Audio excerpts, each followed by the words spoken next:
نبی پاک علیہ السلام نو رب کائنات نے جو اعزازات عطا فرمائے کائنات دے اندر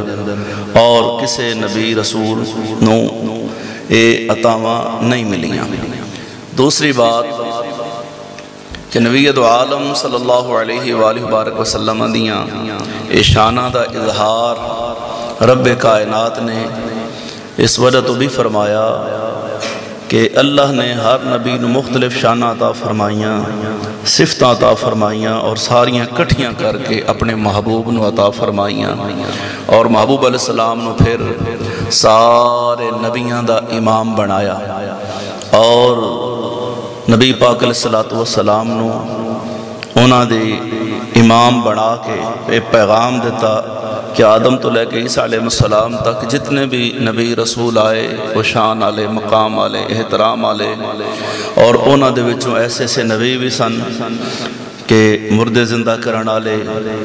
اور انیاں نو اکھاں دین آلے اور بیماروں نے شفا دین آلے، مٹی دے پرندے بنا کے پھوک مار کے اڑان آلے، وہ ہاتھ چلو آلین تے انہوں موم کر دین، اور ایسے انبیاء کرام علیہ السلام آئے جنہ تے آگ ٹھنڈی ہو جانی، یعنی اے نبیاں دیا مختلف شانہ تیرا اب دسنا چاہتا ہے کہ جس محبوب دے پیچھے اتنیاں شانہ والے نبی ہاتھ بن کے کھلون کہ پیچھے امام دے اللہ اکبر آکھن جنہ دے مقتدیاں دی شان ہے، تے جڑا سارے نبیاں دا امام ہے وہ دی شان دا اندازہ کون لا سکتا ہے۔ اور پھر یہ جڑا واقع معراج ہے در حقیقت حضور علیہ السلام دی شانہ دا خاص اظہار ہے کہ دیکھو رون سارے فرشتے جڑے نے اولو العظم جڑے فرشتے چار وہ اپنے اپنی فوج سمیت نبی پاک علیہ السلام دے در دولت حاضر اور حضور علیہ السلام آرام فرما رہے ہیں، ساری رات زاگن والے محبوب آج ٹائم نالی کنڈی لا کے کملی مبارک پا کے محو استراحت نے، اور جبریل جیسے فرشتے میں حکم ہندہ ہے یا جبریل قبل قدم ہے چم نظرہ میرے یار دیاں تلیاں ہے جی۔ ایک معمولی بات ہے، اعلیٰ حضرت عظیم البرکت مجدد دین و ملت امام عاشقہ الحاج الحافظ القاری شاہ امام احمد رضا خان فاضل بریلوی بڑی گل فرمایا تبارک اللہ ہے شان تیری تجھی کو زیبا ہے بے نیازی، یعنی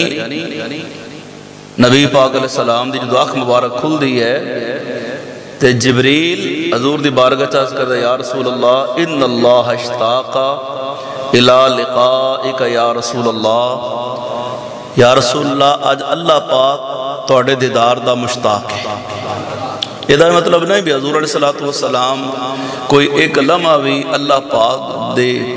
بے مثل نگاہ تو اوجھل نے، قرآن پاک دے اندر اللہ پاک فرماندہ سونیا فَإِنَّكَ بِأَعْيُنِنَا تو تے ہر ویلے ساڑیاں بے مثل نگاہاں دے وچے اساں ویکھنے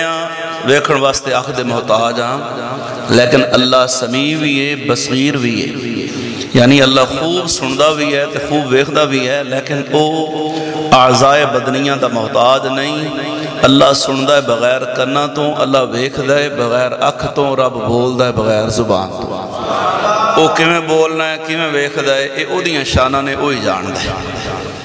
توجہ ہے جی۔